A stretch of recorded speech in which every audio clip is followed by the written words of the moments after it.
Okay, guys, so Chiefs got their third win in a row. Third win in a row. It's been a very long time since we've gone on this run. We've beaten Richards Bay 1-0. Let's hear from Coach Johnson in the post-match press conference about how we saw the game, and we'll talk a little about it while I'll pause at time so we can talk a little about some of the words that he's been saying. Shout out to Lorenz Collar. This is where the video is coming from on YouTube. So please check him out, follow, and watch the other content that he has on there as support, because they're the ones who make this all possible, giving us these press conferences. So please kindly go support him on YouTube, Lorenz Collar. Let's hear from a coach. Kevin Johnson, a good day in the office. A win, 3 on the trot. Please give us just the indication of what happened in 90 minutes plus 5 minutes. Yeah, good afternoon, guys, ladies and gentlemen. Yeah, today I think we won the game, but we made too many errors for me in certain moments in the game where I thought we could have held the ball better.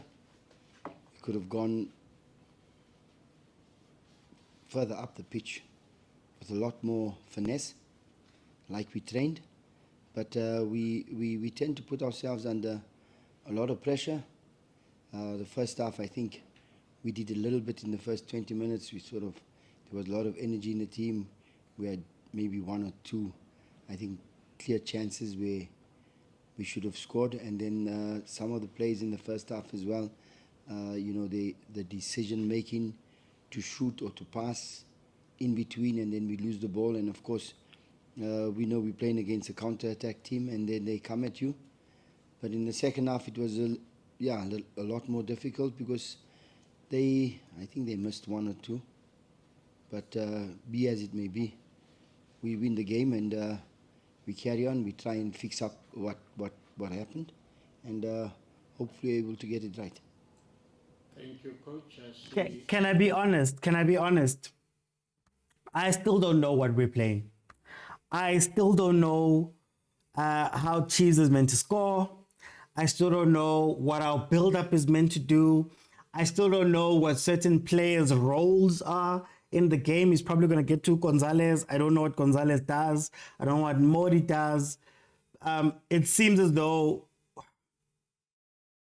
though maybe they've worked on one side of the pitch, but not in front. And as happy as I am, and believe me, I'm really happy that we were able to get 3 wins in a row, I am still a little bit concerned that if all of this is luck, what happens when the luck runs out? Do we have something to show?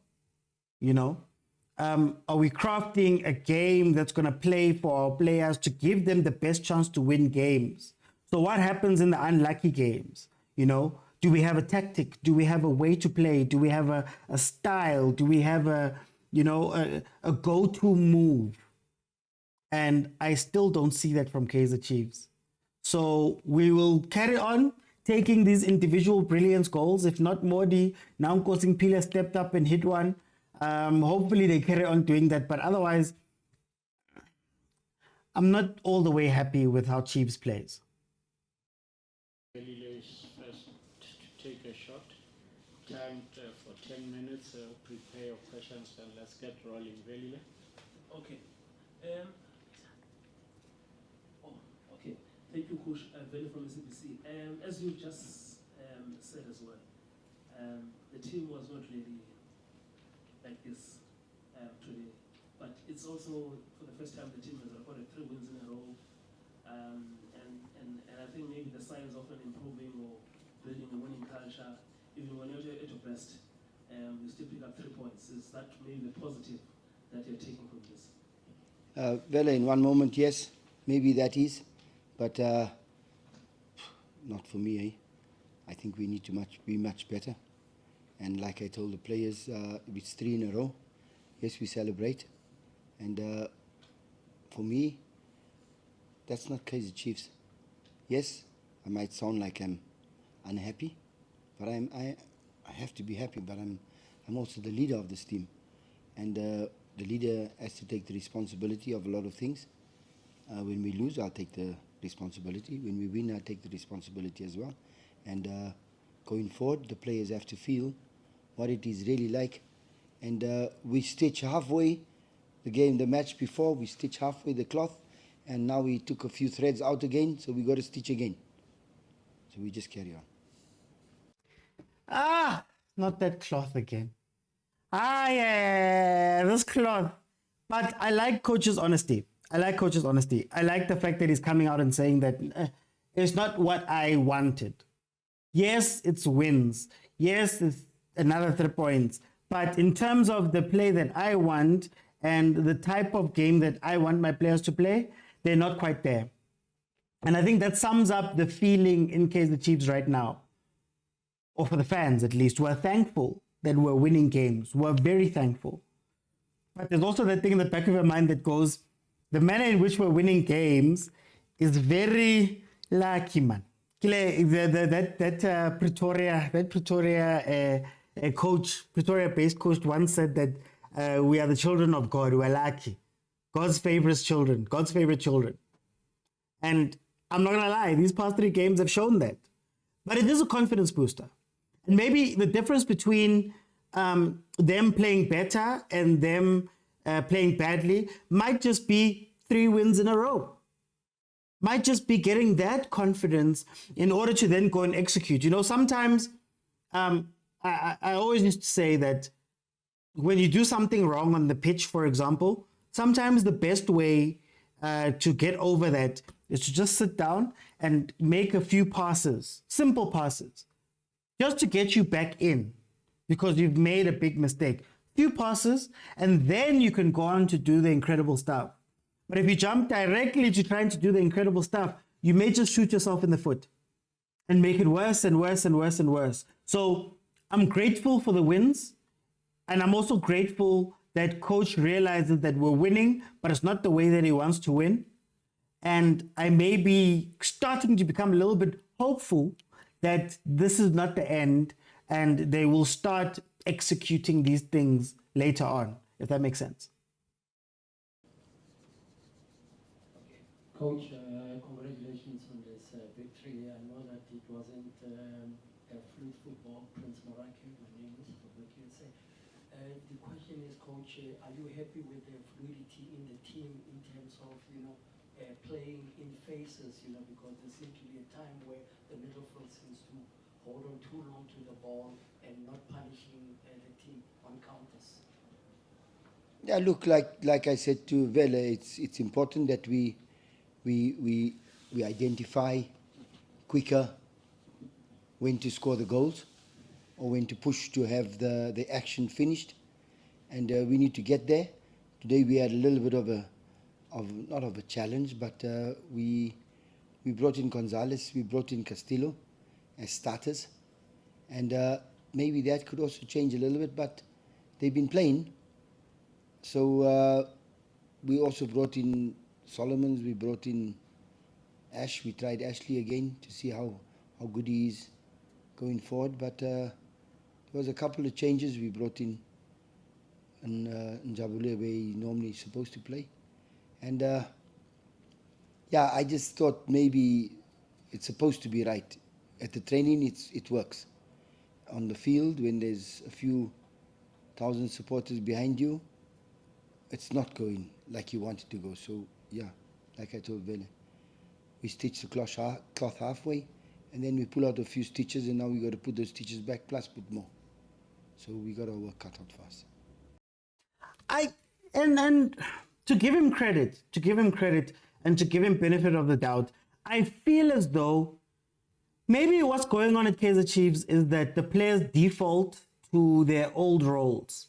So they default to the old way they need to play. And I think it's important that coach is telling us that, at Jimmy, at training, they play a certain way. But then when they come out of training and have to go play in front of fans and play the actual game, they start doing different things. So maybe it's the lingering effect. I think what's happening as well is that there was a particular style of play. There was a helicopter. There was a coach not very known for his attacking play. There was a couple of coaches after that that also did the same thing. Ntseki most recently was probably much better defensively than he was attacking. So maybe we are still dealing with the remnants of those coaches, the remnants of those styles of play, the way that those coaches installed. And maybe what's going on is they've done this so many times that when it gets a little bit tough, when it gets a little bit pressured, when there's fans, when the game's not going the way you need it to go, when there's this, when there's that, they go back to default settings. And default settings is you don't play through the midfield. You don't play through the midfield. At Chiefs, let's be honest, we haven't played through the midfield in a very long time. The midfield is workhorses. So now you're asking those workhorses to now become providers, and they default to being workhorses. So what I'm hoping is that in this AFCON break, he can work on them a little bit more, because for me, I don't see a start and a finish. You know, when you watch overseas football, you see where a move starts and you see where a move finishes. It's usually with a shot, it's usually with an action at the end, right? That's what usually happens. With us and with the league, to be fair, many teams, you don't know where it started, you don't know where it's going to end. They kind of play the ball around, hoping to see an opening, and then maybe someone will get open. You know? So let's see. I think it's interesting that he's mentioning a lot that at training, these are different players. At training, we are working on other things and they look incredible. But when you're getting onto that pitch, there's a bit of an issue. So I think he's also trying to take the target off of his head a little bit. To go, no, guys, I'm trying, I'm working. But now I don't understand what they're doing. So I guess I'm gonna give him benefit of the doubt. But like I said, 3 wins in a row, you start somewhere. So once you got the winning back, the taste of winning, then you can work on the tweaking. So as long as we're winning these games, no matter how, even though we don't know how we're winning, I think there'll come a time where he can tweak it properly, where the confidence is a little bit up. Like, I think Kosing Pilengobo in the next game is going to be a completely different Kosing Pilengobo coming from this goal and the confidence boost. You know, that confidence booster. So let's hope that he can work with them when they've won. Coach, congrats on the win. Just as some sort of follow-up to Valiant's question, there are certain things that we see from a distance. They may look insignificant or small, but they may also be a pointer to something that may be right or wrong. I can give you an example. I mean, during halftime, I sat there and I watched the players standing there just by the tunnel, and there was no agency to go back to the dressing room. I don't know what was going on there. During the match, the guys don't have a bite. They don't bully the opposition. They're too soft. Are these things that concerns you, if at all they are concerning, and how do you fix them? Because I think you don't get a sense that Chiefs is playing at home against a team that is lying at the bottom. They are not bullying this opposition. You remember when the league started, people were bullying Chiefs. So, like I said, and that's exactly the cloth you talk about. It's we need to make sure that we get to that level, and getting to that level is major. It's going to take us a while to get to that level where we know what we do. It's like, for example, Vele with his wife. He knows exactly if she goes left, he goes right, because he's going to get on the other side. And we know each other. My wife and I, we know how we move. We know what we do. And that is the cohesion that you need to have in a team with the magnitude as Kaizer Chiefs. And you spot it. I looked at it as well. We need to be that way. We need to get there. But to get there is difficult. Because like you say, or like I say, in the beginning of the season we were bullied as well. And now, after 3 games, maybe the bullying is a little bit over. Maybe we're going to get more confident. It's what we do on the training pitch. I mean, it's true. It's true. Look, I question attitude. I question attitude because as somebody who is a Chiefs fan and grew up a Chiefs fan and have always been a fan of Kaizer Chiefs, I don't know how many times I can say it. I look at it and I say, you know, if you would put me on the pitch right now, I would be nowhere near the level that those players are. I would be nowhere near the conditioning, right? Unfit right now. But I would give you my heart, and so I would run my lungs out because I'm playing for a team that I love. That's where we question the attitude sometimes of the players. You know, sometimes you don't need cohesion. You don't need to be on the same page. You don't need to do all that stuff. You can lose a game. But if I watched you and I was like, Kevin, they gave their all. They ran their hearts out. And it's just sad that they weren't cohesive. They didn't have the formations down. They don't understand each other. But at Kaizer Chiefs, for me, for the past 3 years, we've been lacking an attitude. An attitude. The Chiefs that Kala used to go, guys, we know that you're on form. We know that you've won 5 games in a row. We know that Nyashisa. But we're Kaizer Chiefs. We know we're not playing a good game. Hey, as namhlanje akuhlangani, no passes are coming together. Everything is going wrong. But you would never doubt their effort and attitude towards the game. You can see it. You can see a team that's trying to win at all costs. You can see it. You don't have to do a lot of research and hear stories about training. You look at them and you go, yeah, that's a team that is committed to winning. That is a team that is tired, that has had enough. You know, Mabati, you've had enough. Enough is enough. You guys haven't won trophies for 8 seasons. You were bullied in the beginning of the seasons. Fans were going crazy. Teams were coming and walking all over you. There's a certain thing where you're just like, nah. This needs to stop. We're not seeing that yet. We're not seeing that yet.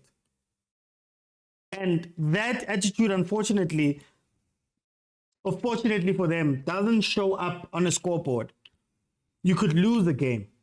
But the way you lose the game, what you've done, how you pushed, how you did, the attitude, that says a lot. And you can see that. You can see that on the screen when you're watching the game.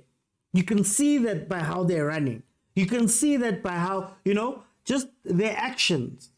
This is why we love Upruz. Upruz comes in and every time a ball is off or whatever, he's running to the defenders. He's telling them where to go. He's doing this. He's making the saves.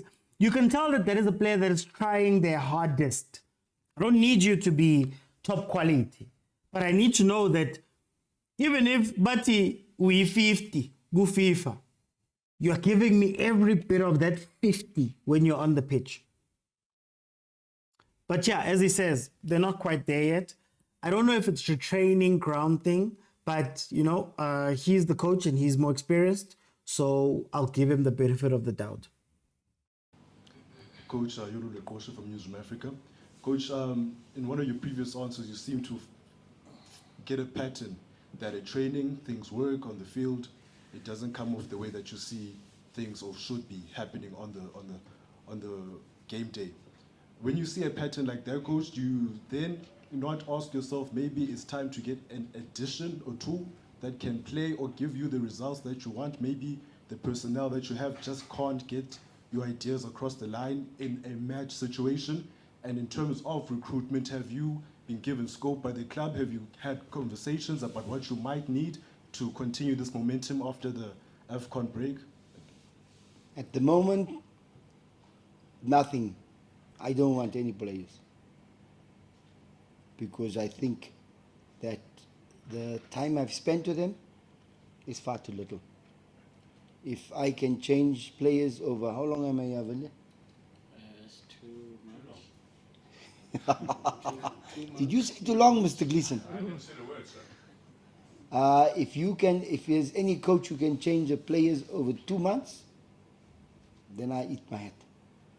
So at the moment, yes, you are correct. There are some patterns that look like they work, but they're not working all the time.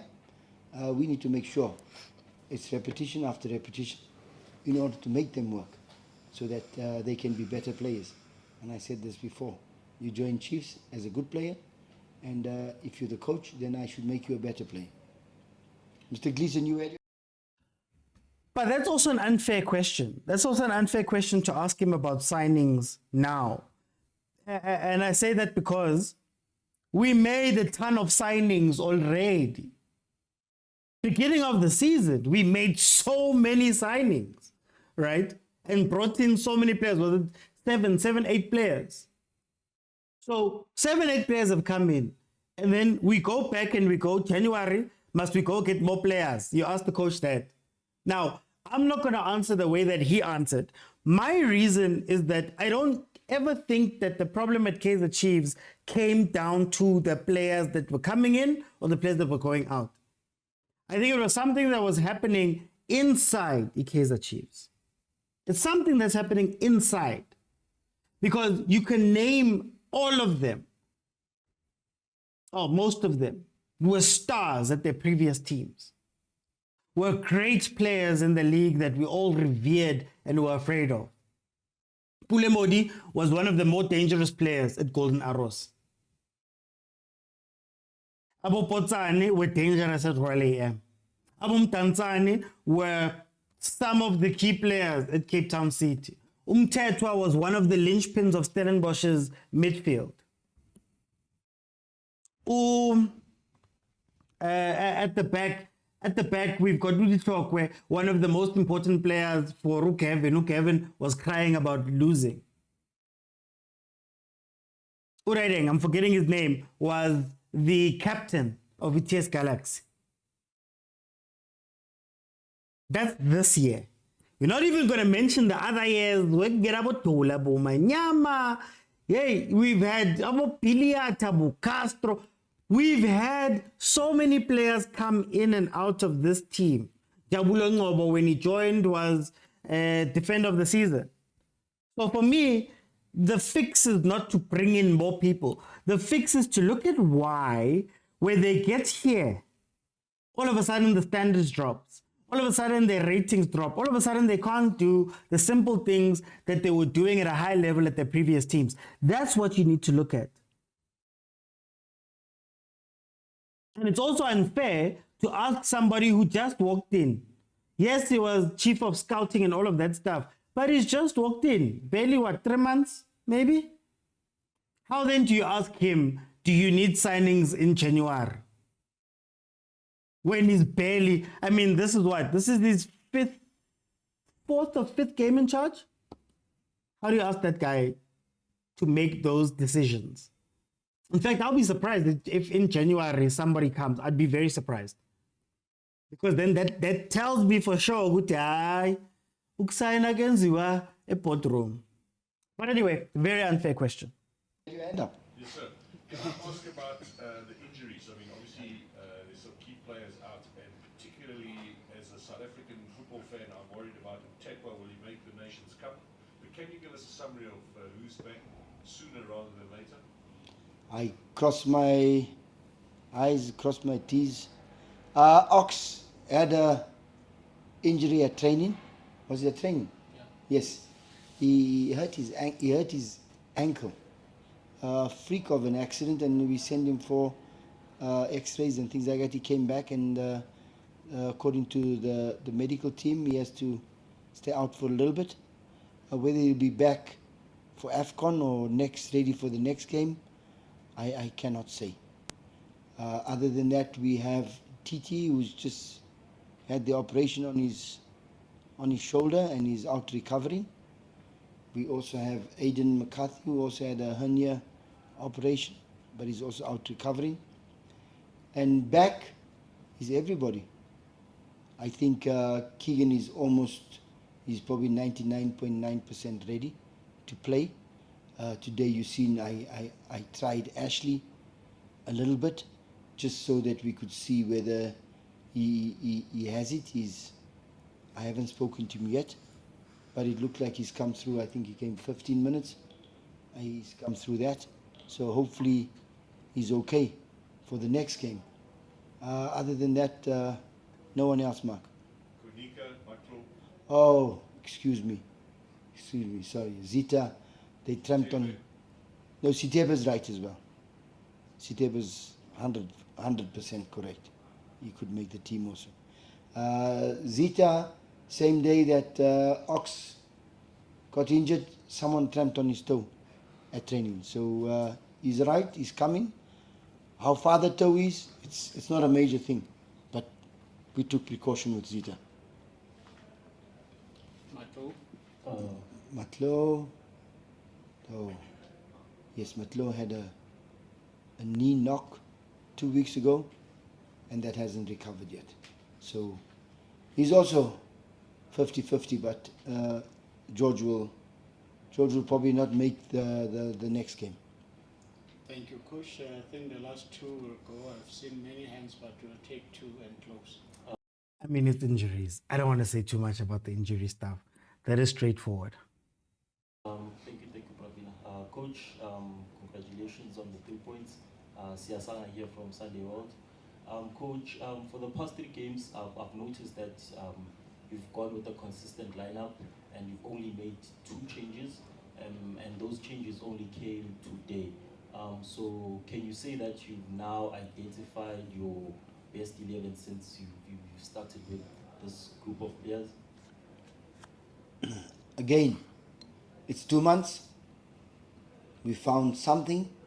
Whether we found the diamond, yes or no, I'm not a magician, but we're working on it slowly. So I will not say that I found the best combination within the team as yet. I think they can be better. Unfair question. Again, guys, these questions they're asking him are unfair. Give him credit for rolling the dice.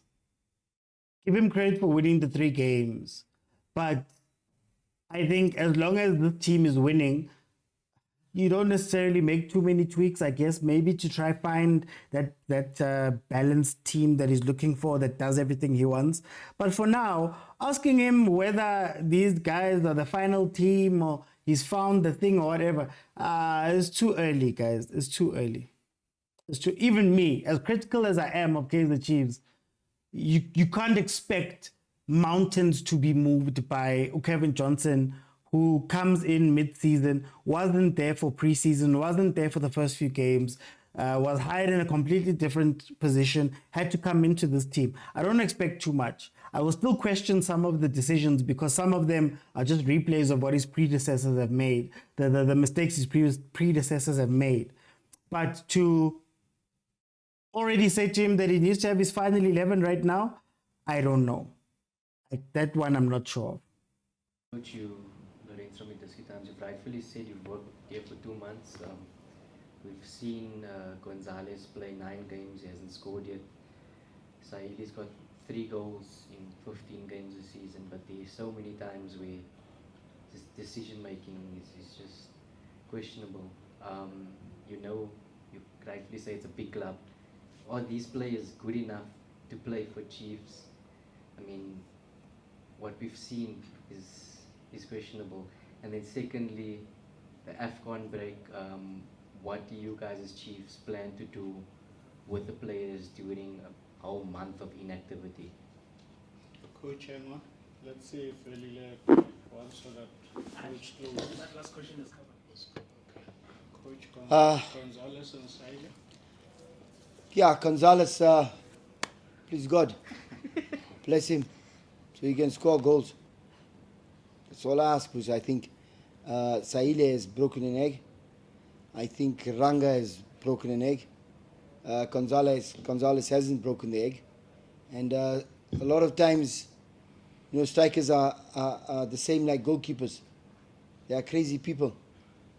And at the training, you score goals, they look good, they look well, And when they play against an opponent which you can only emulate up to a certain level, they tend not to find the back of the net, and that makes them frustrated.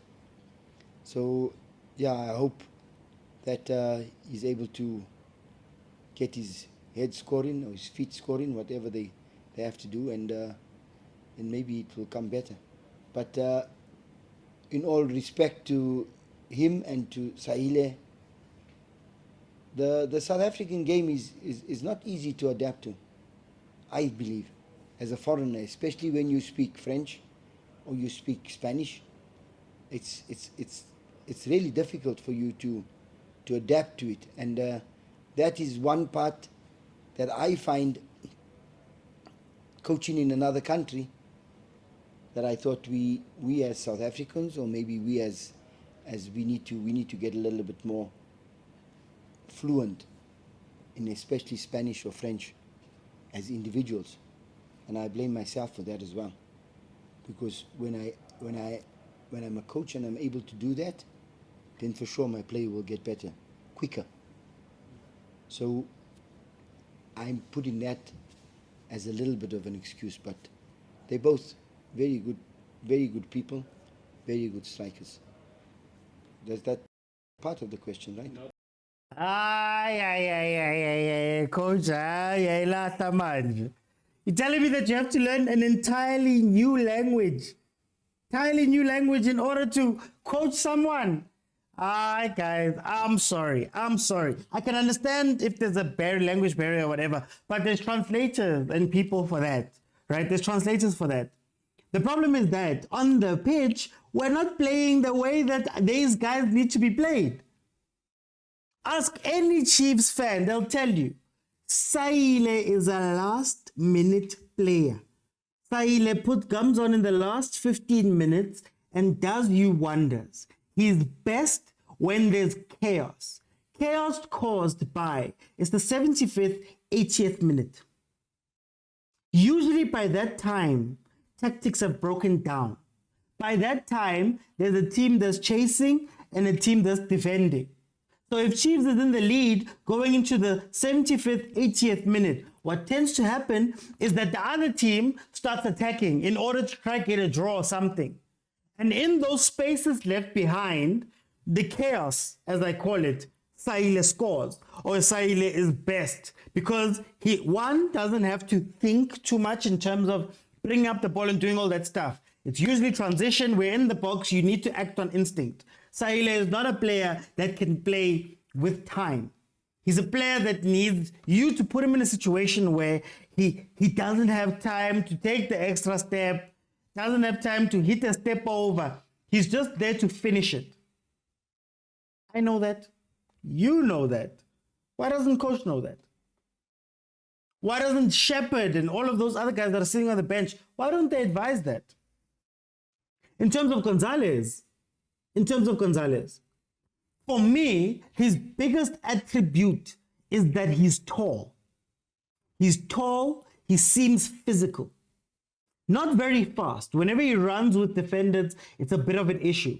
Doesn't seem to be able to play target man, where you give him the ball, he puts it down and holds it up. I don't think so. So for me, my conclusion then becomes he is a crossing player. Now, let's look at who's on the pitch. Saile is on the right. Does he cross? Can he cross? Modi is on the other side. Can he cross? Does he cross? Modi cuts inside and shoots. So, what type of ball is going to be fed to Gonzalez for him to score? Who's going to put in those balls for him to score? I think the most dangerous I've seen Gonzalez be was from a cross, and he headed it onto the crossbar. How many times did Chiefs cross to him? That's my thing. Did you allow Frosler to overlap and put in crosses? Did you allow Santi to overlap and put in crosses? Even though Santi is now inverting into midfield, but whatever. Did we see that? Or did we only start seeing that when Dupree entered the field? That's the issue here. It's not him being French. It's not him speaking Spanish. It's not adapting to the South African game. What game does Chiefs play? Let's start there. Are you playing towards his strengths? Those are the questions. Those are the questions. And by and large, in Kaizer Chiefs, we don't play to the players' strengths. We ask them to do all types of different things. I'm actually a little bit, the questioning that I said earlier, one of my questions is, just last week or 2 weeks ago, he said that he doesn't understand Gonzalez. So you're willing to roll the dice on this game with a player you've admitted you don't understand. But I guess we've got the win. You can't say too much. Out of again, the last part was AFCON. Oh, AFCON, we're going on a party, guys. Chairman bought the Mauritian bus and we're going on a party. On that Kaizer Chiefs, no. We will give them off after the last game for a few days. And I think it's nice when it's like this. So they will have about 10 or 12 days off. They'll come back. We've got a small mini pre-season camp whereby we got a lot of things to do as to showing them what not football is, but what football is under this banner that says Kaizer Chiefs. And then we get ready for the next half of the season. And please, guys, all of you have a good Christmas. Have a good New Year. God bless you. And I hope I see you in the New Year. I hope you see me in the New Year because you never know what lies around the corner. That's a good one. That's a good one. No, coach. Mabasebenze. Hi, coach. They must take the same regimen during AFCON. I think Gase, there's 15 teams in the league that cannot say that we're going off, we're letting them go off, and we're giving them 12 days and all of that stuff. That's 12 days. It's a month, the AFCON. So that's 12 days of that. They must play through. They must practice through it. They must improve. Because at least Mabachime one session. Because guys, not from what we're seeing here. Especially for a coach who's just told us about they've had trouble. He sees something at training, then he sees something different in the game. Mabachime more. Mabachime more so that they can get used to this. They can get into because we don't have time, guys. We don't have time. So they must keep them busy while Bafana is away. Happy, we're only going to have maybe one player going to AFCON. So the whole team will be available. They must go, okay, Dove's going to leave. I'm trying to think of the other African tied guys. Abudi Tokwe. Yeah. So they must carry on gymming. Anyway, guys, that was the press conference reaction. 3 wins in a row for Kaizer Chiefs. Let's see if Coach Johnson can keep this up and whether he'll be able to find that unity that he always speaks about, that understanding of what he wants to do that he always speaks about. And he's been very vocal in this one that Jimmy, we see one thing, but must be a grounding. It's a completely different story. So hopefully he can work on that. Okay, guys, see you in the next one.